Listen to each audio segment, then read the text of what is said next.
I was saying to an actor the other day, they were saying, "Oh, it's a great team. You know, nobody's an arsehole." I said, "Oh, there's a couple. It's always a couple of arseholes." I said, in fact, someone once said to me, I can't remember who it was. It was an actor who said it to me. If you don't know who the arsehole is, then it's you, because there's always one. Classic. Yeah. I'm known for being a bit of a cheeky monkey, so I put my hand up. You know, I make jokes. But we do still tolerate it too much, and we tolerate it too much from the people that are seen to be creative, be that, you know, designers, directors, writers, actors, producers, and we shouldn't. We really shouldn't. Is it partially because there's a lot of fear on, like, because there's such a high turnover? You're a freelancer. It's I mean, that's exactly it. It's the freelance status. You know, if you don't, if you get a bad name or rumours go around about you that may be not true, you've just got to be really cautious because you may never work again. You know, it's a very difficult industry to work in terms of that status that the freelancers have.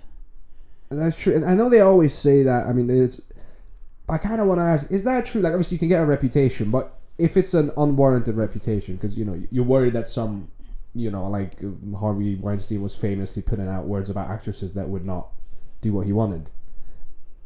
But does your work not speak for itself? And how much is that genuinely a problem? Or like, it can be there. I mean, I've had many situations where I've called for references on people, and the reference has been so negative. I've then gone and asked, you know, I'll always ask 3 different people, and got completely the opposite. And you just know there's a personality thing, or somebody's.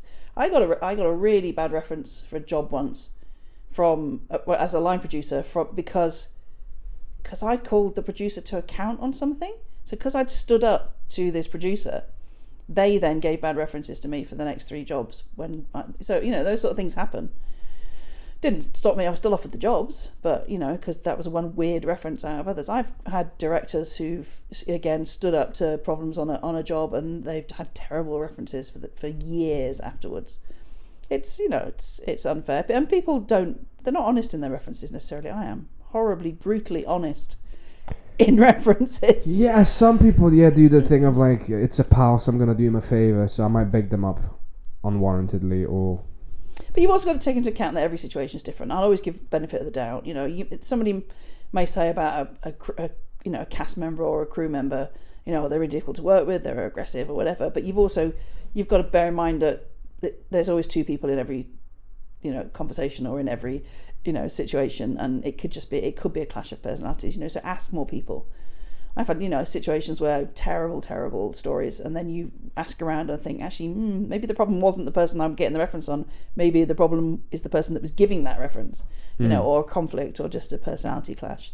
So you've got to just treat people like people and be sensible about it. Oh, well, that's good to know. That, you know, people, because when you're at my level as an actor, you know, that little voice of like, oh no, I will never work in this town again. You know, the classic is there, but it's good to know that people are actually sensible. I once had someone say to me, a person above me.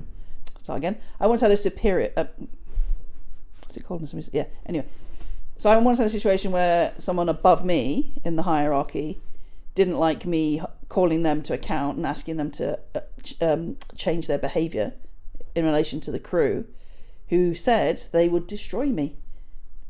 They basically said, you know, stop complaining about this or I will destroy you. Do you know they didn't? I'm still here. So, you know, you just get some very strange behaviour sometimes, and it's stress. It's a very stressful job. You've also got to give people a little bit of leeway for, you know, give them time to go away and think about their behaviour, and give them time to apologise, and give them time to not do it again.